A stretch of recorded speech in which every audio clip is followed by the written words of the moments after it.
Beaulieu with ITR Economics. I want to talk to you today about something I think doesn't get enough attention these days. We've been talking a lot about COVID. We've been talking a lot about good news, and we've been trying to keep you abreast of all the leading indicators, what's going on, but we haven't talked a lot about something that's kind of subtle going on.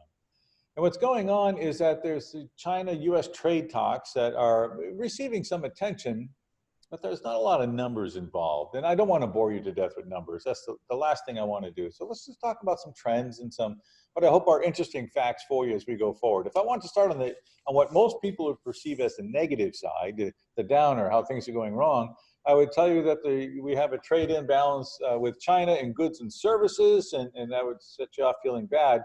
But here at ITR, we want to put it in context. And I want to tell you that in the month of March, so pre-COVID, this has nothing to do with COVID shutdowns. This is all about January, February, March. We have the lowest amount of, the least amount of trade imbalance with China that we've seen in almost 15 years.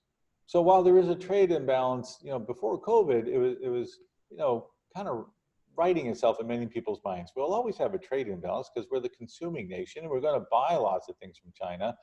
But it's not like we're entirely dominated by China in the prospect. Now, imports from China, if I want to continue on filling you with things that might fill you with fear, I would say that since March, since that last number, the number of imports from China of goods has been rising. And that April, there was this tremendous surge, and I would just emphasize that. And I wouldn't tell you that in May, while it was a little steeper than normal, it certainly wasn't even close to the surge in April. And June was along the low side of the majority range. June just kind of settled right down. So we're back to importing more from China. Again, you could consider that bad news, and for some industries, it is bad news. But overall, understand that means there's a demand pull. We need what they are selling. And there'll be more near sourcing going on. There'll be more of what a lot of people are looking for, in that businesses will see more activity in Mexico, the US, and in Canada. North America will see a resurgence. But this means there's a demand pull going on in the United States. It certainly is good news. But let's flip it around. That's the in. Let's talk about the out.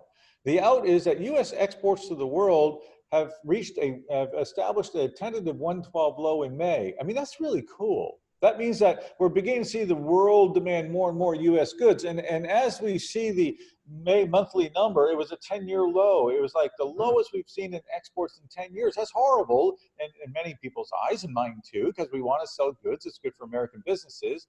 But that was followed by the steepest May-June rise on record, 15.87%. It was phenomenal.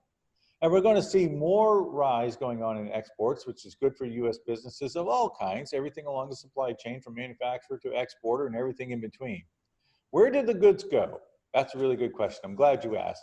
And most people would concentrate, again, on China. And, we sell a lot less to China than we import from China. Very true. But the reality is, when we look at other countries, we exported a lot. And other countries are much more important to us than China. So let's get off China for a minute. We exported a lot to Canada, 20.1 billion in the month of June. Mexico was 15.8, and all of Europe was 16.2. You combine Canada and Europe, that's almost 4 times what we exported to China. You want to know where the power is, where the importance is? The power and the importance is in North America. You want to know where the major trading partners are? They're to the north and to the south. You want to know where their good news is? They're demanding more and more US-made goods, which is good for the US economy. It's good for the tax base. It's good for people who are looking for a job, and it's just good news. Coming in, it's easy to settle on the bad. Looking out, I'm pretty encouraged by what's going on. We're going to see more and more exports to a busier world as we go forward, and that's good for you, and it's good for me, because the export of goods, GDP, amount to 7.1% of GDP. How can that be anything but good news? Have a great day. Thank you very much.